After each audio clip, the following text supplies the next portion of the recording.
All right, and welcome everyone. Hope your lunch was delicious, or that it, at least satisfied a need. My name is Ryan Price, and I go by Liberator on Drupal.org and all the places. I have been working with Drupal community for I think 12 years. If my Drupal.org profile says 11 and change, but it took me a while to actually register my account. And fun fact, the person that was at the very first Drupal meetup is sitting right there that I was ever at. We needed his library card to check out our room at the library. It's pretty fun. So yeah, this talk has a lot to do with how do you welcome people into the community, and really what I'm going to do is talk for 10 or 15 minutes, and then it'll be a discussion after that. So for the recording purposes, I don't know how well that will go. Maybe we'll just have people speak up. And then hopefully we'll get something useful out of it. But a lot of what I'm going to be doing is recapping a talk that somebody did at MidCamp last year. So that's a warning right there. Let me see. How do I actually advance from here? That button? Okay, great. So the person I'm talking about is Chris Rooney. He works at an agency called Digital Bridge Solutions in Chicago. And his talk was called Whitewashed: Drupal's Diversity Problem and How to Solve It. And Chris is a person of color, and he put forth some pretty good points from his perspective. If you look at this photo, for example, this is a photo of MidCamp from 2016, and he said, what are all the faces that you see on average in this picture? And it's kind of obvious there's a lot of white men in there. So, people know that this is an issue in technology circles, in the Drupal circles. So he says, rather than sitting here and talking about it, he did give some really good statistics. He said, what are some things that we can do? One of his points was that when you want to try out something new, it's nice to have a safety net.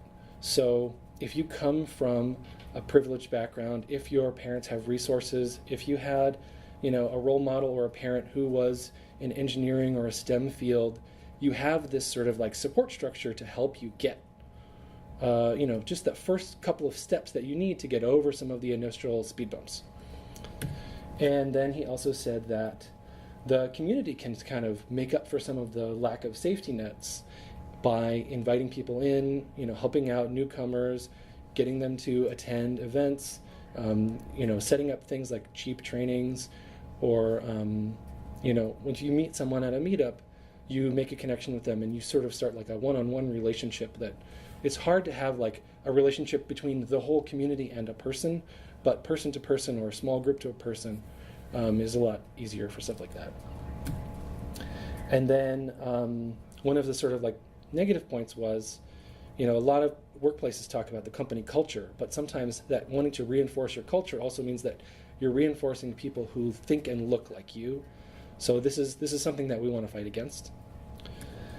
And then another point he made there was that tech recruiters, the people that are actually going out and trying to find new candidates, they're not necessarily in the past been selecting for diversity as one of their measures of success. So that could definitely have been a minus to trying to increase diversity at some of the individual companies. He was definitely approaching it from the perspective of an agency owner and not just the community as a whole. So he was sort of like, I'm an agency owner, I'm hopefully talking to other people that work at agencies or own other agencies. So that was kind of where he was bringing in the recruiters and the company culture points. So those were some of the points Chris made, and then when he got around to what are some of the solutions we can have here, he said to be visible. And this is the place where I work, Palantir.net, but this was in his slideshow, so I don't feel bad putting it up here. He said, if you look at the homepage of Palantir.net, you see, right away, this is a place where you can work with those people. Those people will give you your solution. So there's a message there. If it's not explicitly stated, like, hi, we are diverse, and if you know Palantir.net, you look at their people page, this is not the exception to the rule. We didn't find the two women and take their photo. This is pretty normal for us. So it's kind of cool that he did that. it makes me feel like I work at a cool place. And then some of the other things you can do to make it cool for someone else, welcome them, and help them calibrate what feels like normal to them, and provide them with mentorship. And there's groups that are within the community that are not tied to a single agency or a single association, like the Diversity and Inclusion Group. They have a meetup on Slack every Thursday morning that I try to at least read the back scroll of, even if I can't attend. That's really, really great and totally worth your time. And they're getting ready to put together a website with more resources. Lately, that group has also been trying to help mentor people who want to give talks at camps or at DrupalCon, to make sure that everyone feels welcome, everyone feels like they have the resources to be involved, that this is a judgment-free zone, things like that. So the Diversity and Inclusion Group is really great. Definitely worth checking out. And then he says also, how do you find those people that are not part of the normally represented groups? You can go to some of the coding boot camps, and there's also groups like Coding While Black as an example. I've actually been taking some notes. I have notes on a lot of different groups that different parts of the country, different parts of the world that are, women's groups, minority groups, people that represent lots of different kinds of communities. And then there are also the coding boot camps. Some of them have scholarships. Some of them are specifically just for a certain community. So there's definitely lots of resources and lots of groups out there already existing. But one of the points of this talk is going to come back to that idea of the coding boot camp, so I'll come back to this a little bit more. And then, this is some of those very specific. There's technology high schools. There's Girls Who Code. So some of them is trying to get people involved really, really young, like elementary school age, middle school age. One of the things that we realized when we started looking at this problem in Palantir is if you want to get people that are under the age of 18, a lot of times you have to get parental consent, or you have to have chaperones, and it creates logistical issues. So teaming up with an existing organization is a really good way to go for that. Starting your own thing, you start figuring out that there are lots of little, T's that need to be crossed and I's that need to be dotted. So partnering with an existing organization, I would say, is a really, really good place to start. And again, more on that in a second. And so still from Chris's talk, some takeaways. Just creating a safe space doesn't mean that that safe space is going to include everyone that you would hope that it will, but it's a really good start. Creating support and safety nets, we talked about, that everyone can make this their problem. It doesn't just have to be one specific group of people, and you don't have to, do it 24/7. If you just have a little bit of time to contribute, anything can help. And then the idea of having that pipeline of new people coming in, the Drupal community should be really good at solving this problem because it's such a collaborative community. This is a community that was built for increasing the diversity. We should be really good at this. We just need a little bit of practice. And then he pointed to a talk by Ash Dryden. I think maybe a lot of people in this room would have heard of her before, but really fantastic speaker, does a lot of work in the diversity and inclusion space you want to check out. And then, so immediately after this talk, Allison, who works with me, walked right up to Chris and says, okay, DrupalCon is coming up in 6 weeks. DrupalCon is the flagship event of the Drupal community every year. What could we do in the 6 weeks between MidCamp last year and DrupalCon last year to get a handful of people to attend DrupalCon Baltimore who wouldn't have normally been able to attend? And so she came to Chris at Digital Bridge. She came to her colleagues at Palantir, and we sort of identified what's the key question that we have to answer, what's our biggest problem with trying to get people to come to DrupalCon? It wasn't getting tickets. We were able to get a lot of people who were speakers that get free tickets. They were like, I don't need a free ticket. I can donate my ticket and I can purchase one with my company's money. And we were able to take those tickets and split them up into single day passes. The Drupal Association worked with us. They were really great. And it wasn't about getting space. Again, the Drupal Association had essentially a closet that we could use to do a little bit of Drupal training and orientation, trying to help people feel welcome. So the biggest problem was, where do we find the people? And we ended up finding an organization that has a chapter in Baltimore that's called NPower. NPower, traditionally, they work with people that are either late high school or sort of early college age students, and give them, I think it's 6 months of training, and then they try to get them an internship. And a lot of these jobs are IT jobs, computer maintenance jobs, tech support jobs, those kinds of things. So these are already people that were a little bit technically minded. If you mentioned to them the word, would you like to learn how to code, that wasn't really too foreign of a concept for them. So we're definitely starting with a low-hanging fruit here, but it was a really good group for us, someone who, we have the Drupal knowledge and we have the desire to want to include people, but we're thinking like, what's a short path to success for us? And partnering with NPower was a really, really great idea. We got a list of students, and their staff helped us pick out a group of students that were interested in learning to code and interested in learning about web development, and we got them to come to DrupalCon, and we sort of like, in true minimum viable product style, we only had a few weeks to put it together. We just cut off all of the pieces of everything that we thought about until we got to, well, sit them down in a room for about 2 hours, give them a little intro to what is Drupal, what's the Drupal community, what is open source, introduce them to some people and say like, okay, there's me, I wanted to be a musician, but then I ended up learning a little bit about web development, and then I was an independent contractor for about a dozen years, and now I work at an agency. And then there was Allison, who was doing fine art, she was doing graphic design, she was doing glass blowing, she does figure skating, and now she runs marketing for a Drupal agency. Chris, he has a similar story, and he has his own life and culture and hobbies. Like, just because you're someone who writes code as your job doesn't mean that that's the only thing about you. And we're trying to make sure people understood that this community accepts all kinds of people. And then we got them to go during the lunch hour. We tried to introduce them to more people, someone that maybe had something more in common with them. So there was one of the students said, I'm really interested in learning more about cybersecurity. So we got Ryan from the security team, came and sort of chatted with him one-on-one for 10 minutes and, told him about some of the things that he faces on a daily basis. And the kid's face was glowing. It was fantastic. And when I say kid, I think he's 21 or 22 years old. So kid to me, but so that was a really great experience, and we said that was fantastic.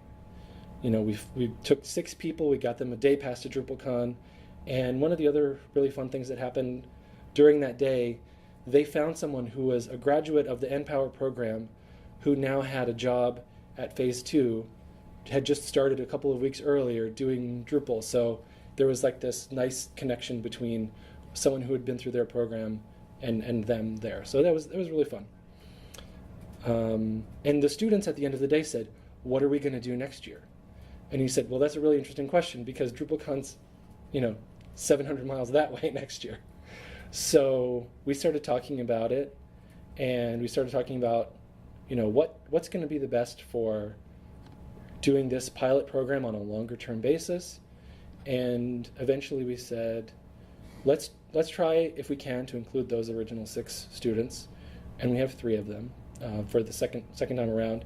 And where else do we have a really strong footprint? Palantir, I think it's half of the people from Palantir live in the Chicago area. So we said it would be really great if we could get something going in Chicago, because we're in person there, we're a little more entrenched there.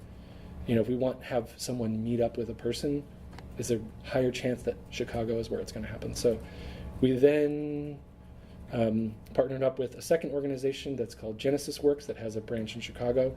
So we now have I think it's 5 students from NPower and 6 students from Genesis Works in this year's program.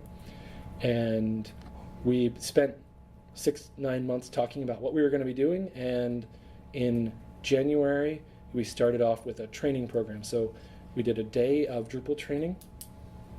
We got the 5 people in Baltimore and the 6 people in Chicago to sit physically in a room and get a day of intro to Drupal.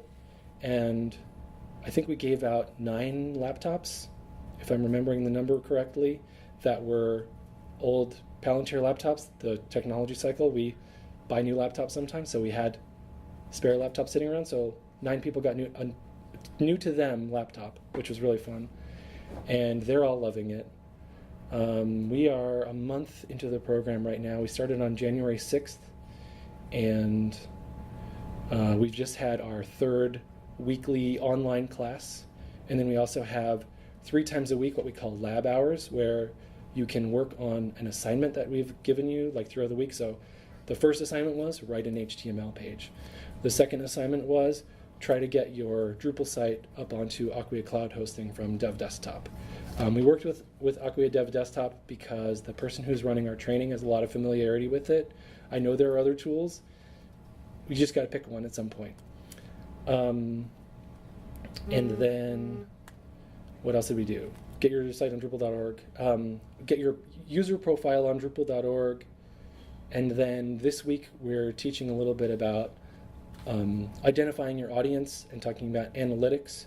So we're going to have them set up analytics on their site and see what that looks like. And we have a program set out between now and when DrupalCon happens. I think the total is like 15 weeks that we have a formal class once a week where this guy Dave sits there and sort of talks at you for an hour. And then we have those 3 lab hours every week. We have all the students in a Slack chat room where they can come in and talk with each other, talk with the mentors. And then we have, like I said, 3 times a week that video chat of lab hours where they can come show us what they've been working on from their homework assignments, ask us questions. We're encouraging everyone in the class to build their own personal website, like either something for themselves or maybe an organization that they belong to. Other programs that I've done like this before, the people would build a website for their, one of their family members or, their church. Think of the first website that you built on your own. You probably have a great example in your head. So that's going on, and we're going to be getting everyone a trip to Nashville. We're working with people to get donations of tickets or money to help us pay for this, because the money has to come from somewhere. The Drupal Association can do a little bit for us, but we're not going to say, hey, Drupal Association, just give us, this stuff. We did apply for a community cultivation grant, and I don't think it got approved this time, but we have faith that future efforts like this could get those grants. What else? Oh yeah, and so our mentors and our training partners and all of that come from these and many other companies. Digital Bridges, who I talked about. Figleaf is providing a lot of the training curriculum.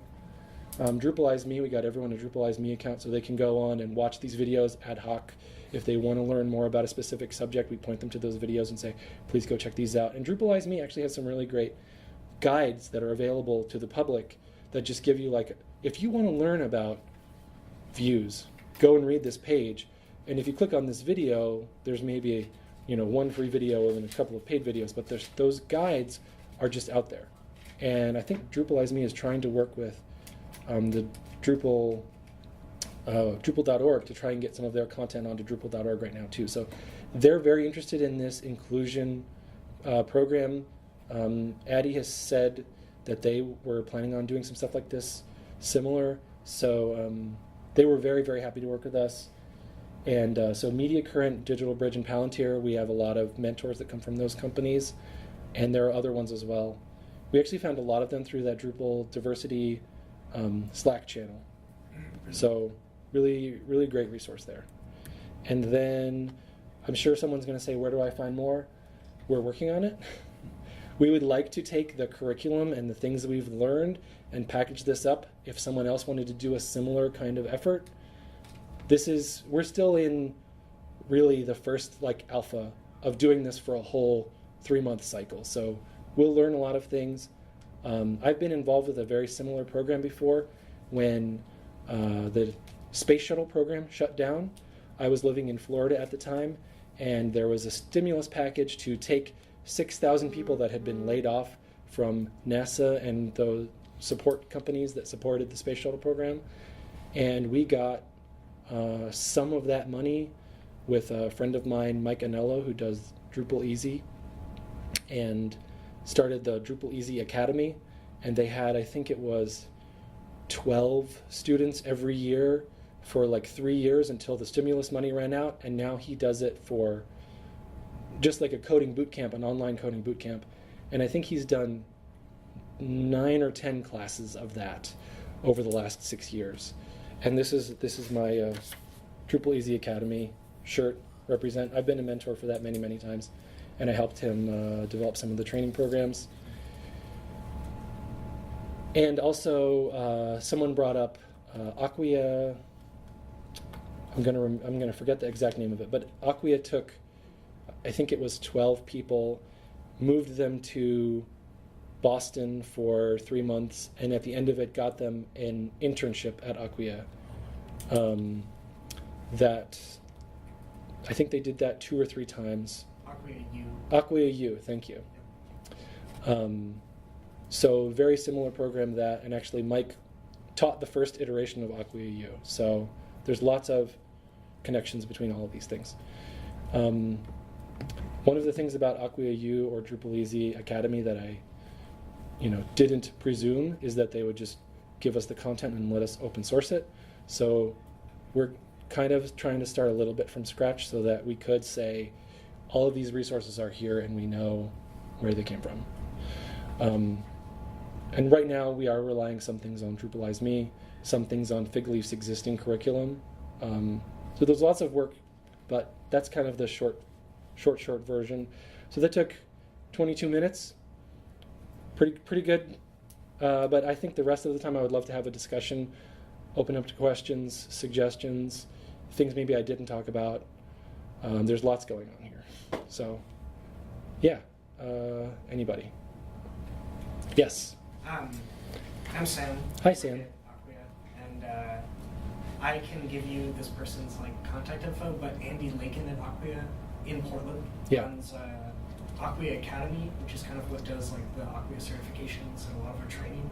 And there's been many cases where we've given free user accounts for community stuff. So Awesome. If you're interested in that material, I can give you his contact info. Yeah, on my list right now to do is to try and find someone, and Andy's probably a good person for that, who can upgrade our free accounts to at least last more than a month. Oh, yeah. So they're on my list of people to call. Mm-hmm. Okay, cool. Just for now, we get 30 days. Everybody set your thing up. We'll come back to this in a minute. The whole time I've been doing this program also, my son was born on January 10th, and we started the program on January 6th. So one of the reasons why we have Figleaf doing the training is because my coworkers said, you're going to have a new baby. You're not going to be available for a couple of weeks. So we need you to figure out, oh, sorry about that. Well, I don't really need the monitor anymore, but I guess it might be nice if it's still on for the recording. Thank you. Sure. So yes, thank you, Sam. You brought up a couple of good points, when you were talking about the screenshot of the Palantir homepage there. Yeah. It's a really easy mistake to make, and I work for Battletoad, which is a local agency here in Portland, and we had the mistake of our homepage shows a picture of 4 white guys, when that's not actually representative of our company, but it kind of looks like it is if you don't know better. Mm-hmm. And you have to think about who you actually include in your pictures, and because do people who are not just white men see your site and oh, this is another one of these agencies that's just full of a bunch of programmers. Yeah. And I highly recommend that you go back and watch Chris's talk. It's all the way at the beginning. One of the things that I edited out for time for this was, he said, if you see that picture of 4 programmers on the front there, you might get someone coming up and asking you, why don't you have any brothers working here? And it got a good laugh in the room when it happened, but it was also sad but true kind of a thing. So definitely that, how you put forth your image can definitely make a difference. I think the deeper conversation around inclusion is like, how do we change the crowd Right. there? Because there's the people we've hired, but as agencies, we hire people from the pool of Drupalers. So I think this program that you're describing is a great first step. For onboarding people, that picture is very wide. Yeah, and if you think about something like this too, if we put 11 people through this program, realistically speaking, how many of those people are going to get a job, even within the next 2 years? It's going to be a small percentage, right? It takes a lot of time and experience and work to get to the point where you can just walk into a $50,000, $60,000, $90,000 a year job. So it's not like we're solving the problem with a magic wand, but we want to do something, and this feels like a really good thing. Mm-hmm. And when you work with these students, you you're making a connection. You can see them like maybe thinking a thought they hadn't thought before. I'm not sure. I can't speak for them, but it feels really great to be working with these people and them saying like, well, I make music in my spare time. I was thinking about making a website to help me sell my music, but maybe they were thinking about going and getting a Squarespace or going and getting a WordPress.com or something like that, which is great. I love those platforms. They make it really easy to build a simple website, but some people, that scratching your own itch really does a lot for them. So far it's been really great. I in a previous position, I ran an internship program where every 3 months, by the time we had it running smoothly, it was a rough first couple of years running the program, and we were just, I was at a nonprofit, but the web and communications team, just a very small, tight-knit team of web people, and we first found that we could get grants and programs to bring people in with no experience or very limited experience. So that was like they didn't even necessarily have to be studying internet-related things. A lot of them were for tech specific, but so that helped. We could pay them something, but what we didn't take into account for the first couple of years was the human element, in the sense that our team needed to have someone who was like 60% of their time was spent training that person, managing them for the period that they worked there, and then onboarding the next person. Like it was kind of a rolling part of, so these kinds of programs, they can be super effective. We had people from the First Nations community who came in and were learning programming and working on our stuff. We had like designers, web designers, that they had just been learning themselves. And yeah, this was in Vancouver, Canada. But by the end of it, we had this well-oiled machine where every 3 months we would have somebody start. They would have a crossover time with the previous intern, so that the intern from the previous term could teach the new intern what they were doing. And then they would spend about a month kind of getting up to speed. And then the next 2 months they would be just taking assignments and working. And yeah, it was still like a 60% kind of management, really hands-on management thing that mostly I was doing. And then, yeah, having that crossover time between the interns made a huge difference, but and having the funding to be able to pay them, because originally we were a nonprofit, and even though we were a nonprofit with lots of money, they wouldn't give the communications web team money to pay for an intern, right? Because that's how nonprofits think. But to bring something like that into like a tech shop, you have to consider the time that person is going to take away from the work that they need to do. Like now I manage, say, 5, 6, 7 projects. I may not have time to mentor an intern who's trying to do that. So it's a bit of it's a balance, and there are ways to get to it. It's just getting there is really tricky and something you have to think about. Well, and there you're saying they're kind of working on your institutional product, right? So you've got a task for them to perform, which is Yeah. great. Yeah, you definitely, that was the other thing we found. If we just brought an intern on and didn't give them a project, a thing to do, they just sat around and surfed Facebook. Right. Like, we really wanted to bring an intern in who wasn't going to be running for coffee for us. We wanted them to have something that at the end of it they could say, this is what I made. Here's what I did, and this is how I contributed.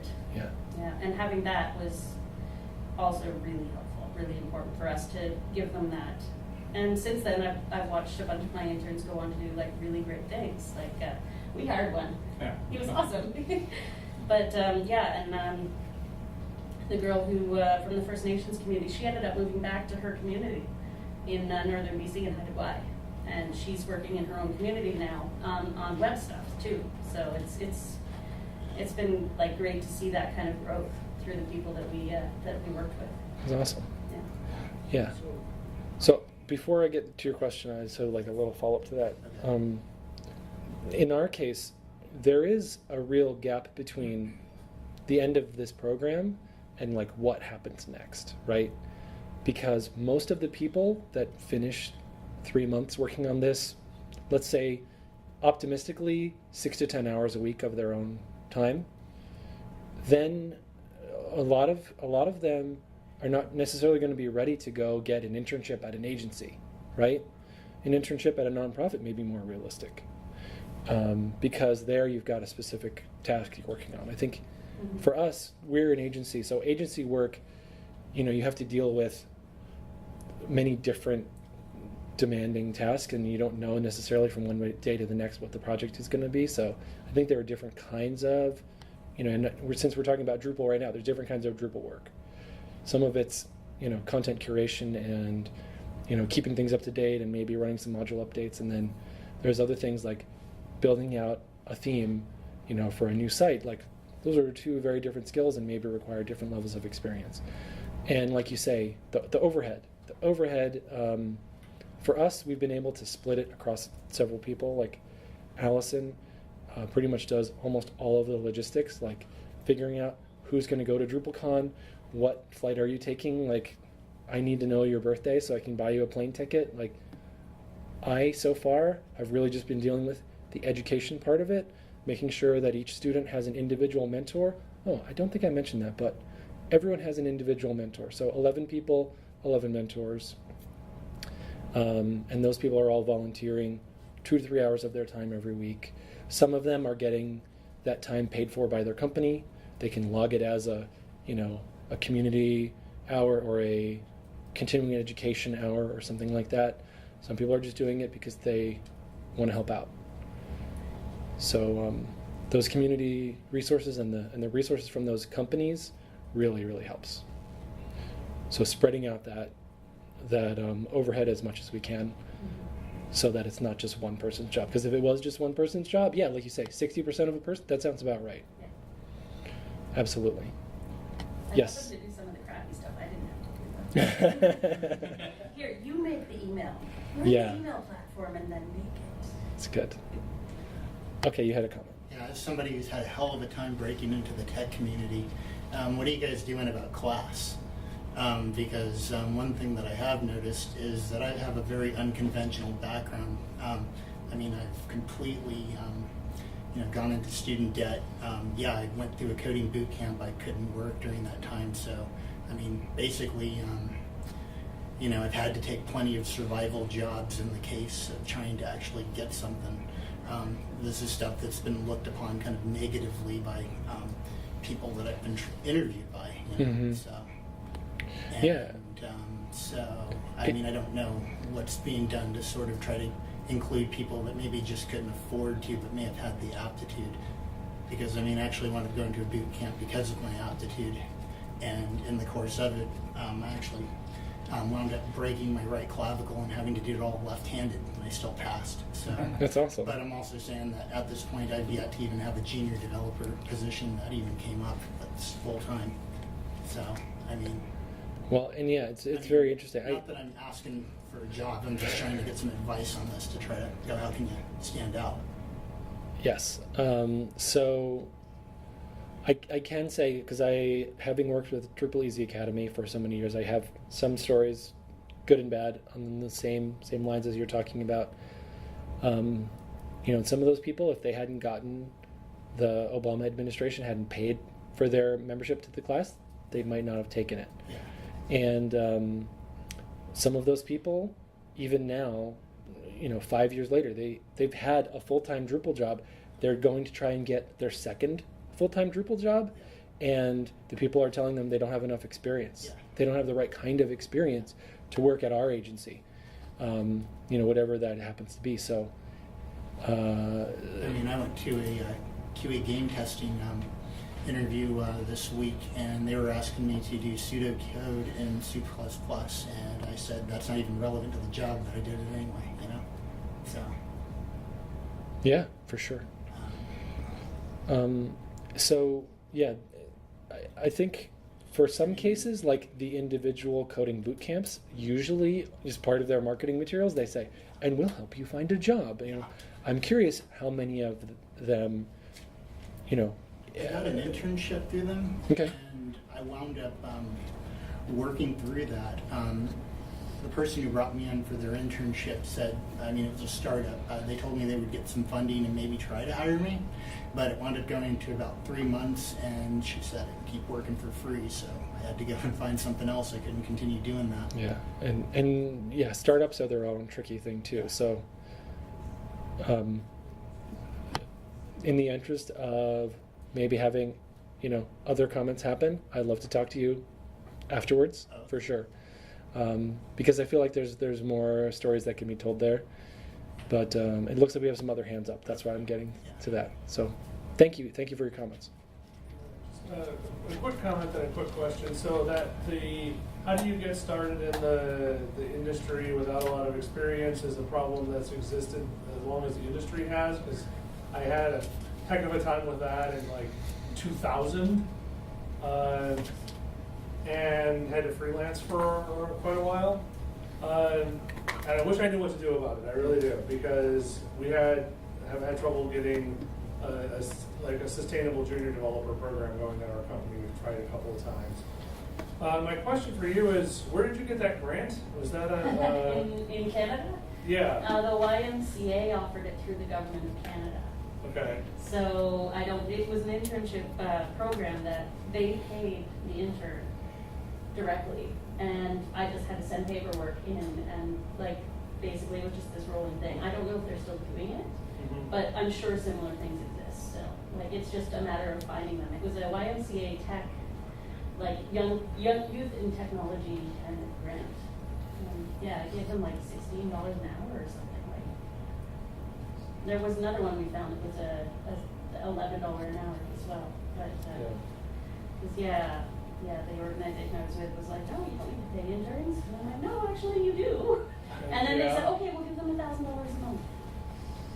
Still not having it in Vancouver. Have you ever lived in Vancouver? Yeah. So we had to advocate really hard to get any kind of money and funding for that. Can you tell us a bit more about your experience with Drupal Association? It seems like the DA does a great job, but I'm just curious if there's more opportunity for scholarships, your class and ability to pay for training. It sounds like there might be some more ways to structure that. I know as a company, we pay membership fees, and I would pay more money to support a program like that as a person who owns a shop. I wonder if there's another way to structure that. I don't know if the DA is the right organization. It just comes to mind because it's so central. Well, and even if it's not something that the DA staff, has the ability to take on, I will say that the Drupal Association does this thing that's called fiscal sponsorship. So a lot of nonprofits will do this, but the DA is a good choice for Drupal companies. If you want to do something that's tax-free and you want to collect donations and give out money for that sort of thing, the DA takes a very modest management fee from whatever monies that you funnel through them, and it ends up being tax-free. So it can be really good, if you get private donations, you want to it's the end of the year, you want to save a couple monies on your taxes for this year, donate to this, and it ends up being, tax deductible. There are definitely rules around that, Sure. but it's a service they offer to a lot of Drupal camps, for example. I Yeah. know a lot of camps use it. That's the way that the sponsorship gets collected. Right. Yeah. I'm So not so worried about the mechanics. the mechanics, yeah, What's but the appropriate level of. does the DA handle the logistics? Well, I know for DrupalCon itself, you can get a scholarship to DrupalCon. Yeah. If you're, part of, I think now there's definitely for underrepresented groups, for speakers specifically, for students, and they have a certain number of, I think it's a specific amount of money. It's not like we'll get you a plane ticket. It's a certain amount of money. I don't know what it is off the top of my head. But I mean, And also that diversity and inclusion group, they're, I believe, raising their own fund to try and get more diverse speakers to come, because one of the biggest complaints for like giving a talk at DrupalCon, this is something I've heard about a lot because I was on the DrupalCon sessions committee for a couple of years, is if you want to get people from other communities to come and speak at DrupalCon, just the fact that it's DrupalCon doesn't always do it for them. A lot of conferences pay at least some sort of a stipend or some sort of an honorarium to have you come and speak at their conference, even if it's not the full ride. And DrupalCon pays $0. So without one of those grants or one of those scholarships, you're doing DrupalCon either on your own dime or your company's dime.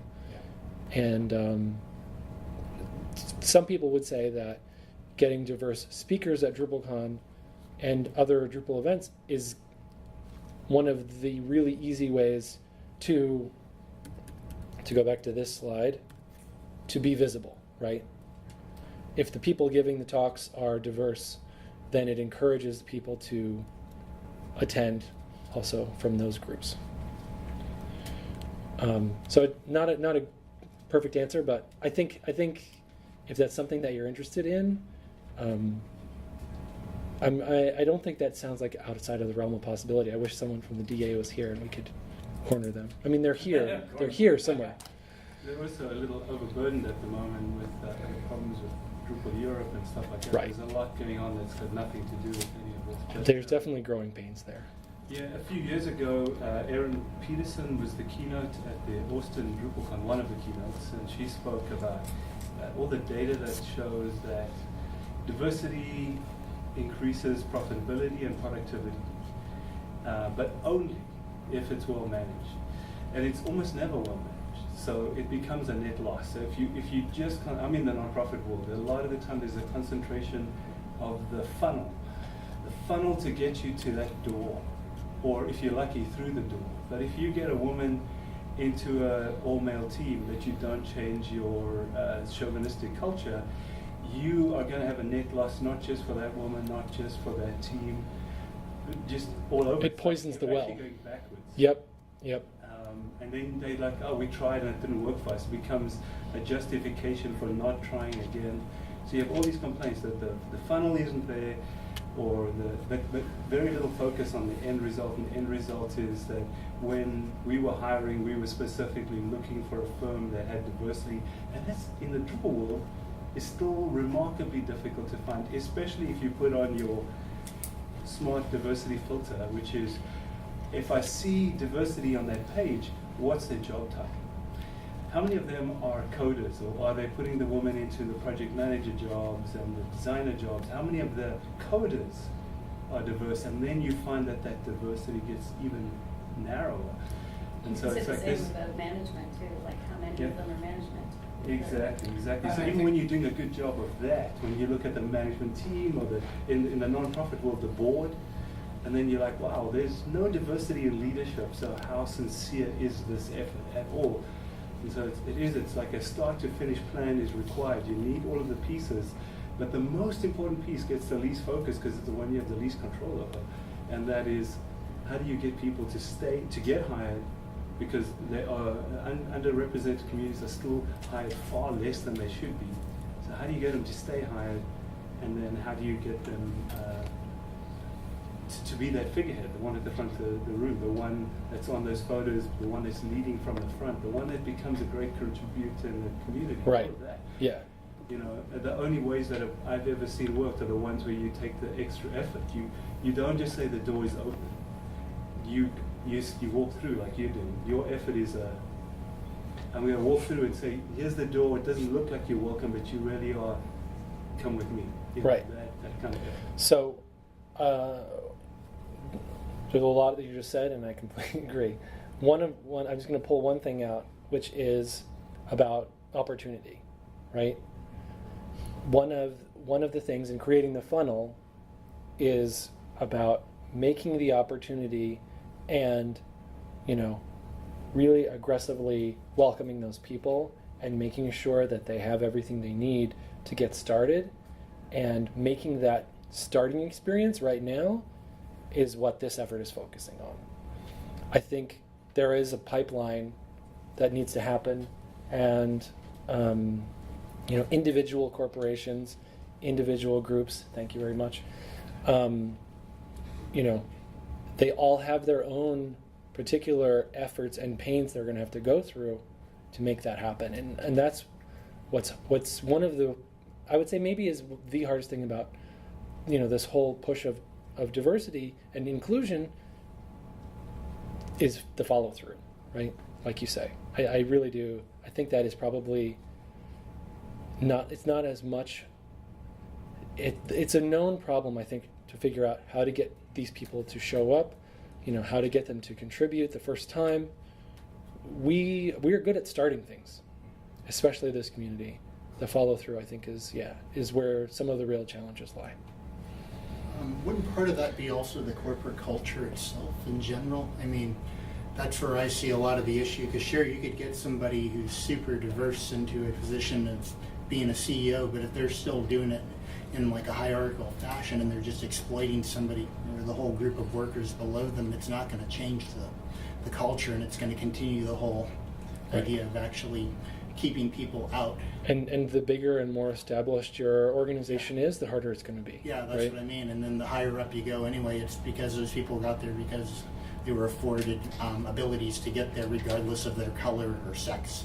Well, and a lot of these efforts can also bring really harsh criticism, you know, example being like Yahoo hires Marissa Mayer as a woman CEO, and then she makes a rule that everyone must come into the office, and you know, people just go, oh, well, she doesn't know what she's doing, she doesn't know how to run this company, and it's like these two things are disconnected, Right. you know, but it creates these opportunities for trolls to come out and say terrible things. Yeah. Well, I mean, I It don't know is- what they said, so. It is also a reflection we always have to remember. It's like with these problems and any of the others that we've been seeing in the news and the problems are intrinsically tied to a social problem. Socially, in America, the institution, the government, everything, the messages, the barrage of messages, when they do studies, it's like, who do we like and who do we trust? In the like trust, white men.